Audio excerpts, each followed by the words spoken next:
Hey guys, welcome. We're going to go ahead and get started. So, this lesson is going to be all about creating a historical inquiry. An inquiry is just another word for question. So, hopefully, by the end of this unit, you should be able to develop a couple historical questions. And I'll explain to you throughout this slideshow and the activity itself on what you guys need to do exactly. So, the learning target is going to be H1Q1. So create relevant and reflective questions after analyzing primary sources. And then the objectives, so students or you guys will be able to analyze primary sources and develop historical questions based on them. And then students will be able to examine conspiracy theories and create historical questions on historical events. So to go ahead and get started, I'm going to use the Cinderella example. So using clues from the text to read between the lines and make an educated guess about something the document does not say is kind of what we're getting at for historical questions. So example 1, how old is Cinderella? I would infer 17 to 20, and the evidence from the text to support that is that she lives at home with her stepmom, so that's evidence, and she's unmarried, so that's evidence as well to show how we got the how old is Cinderella. Number 3, another one. So why does Cinderella's stepmom not want her to go to the king's ball? That's another historical question you could come up with. And I infer this because she's jealous of Cinderella. And the evidence from the text is she's afraid of how beautiful she is compared to her daughters. And the prince may be more interested in her than her stepdaughters. So that's the evidence on how I got to that historical question.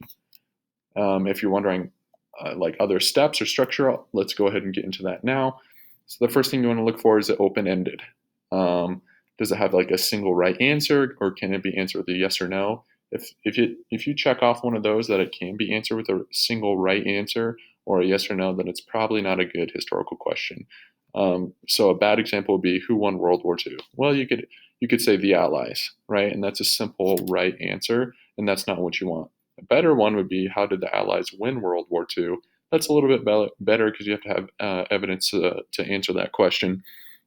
And then number 3, a good example would be how did different factors lead to the fall of German power before, during, and after World War II, right? Because you can't answer that with a yes or no, and it can't be a single right answer.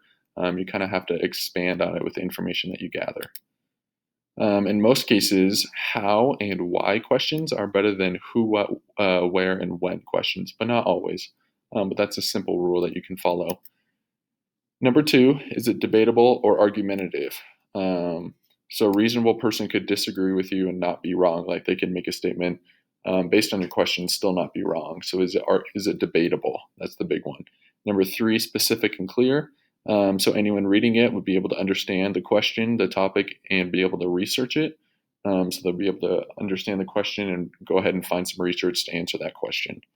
Number 4 is that narrow. So someone doesn't have to write a book to answer it, but still have enough information. So that's what we mean by when is your question narrow.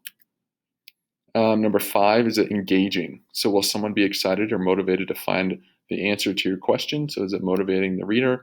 6, is it neutral in tone and does not lead the reader to the answer? So it doesn't kind of show your bias or what you're leaning towards in your question. It's pretty neutral.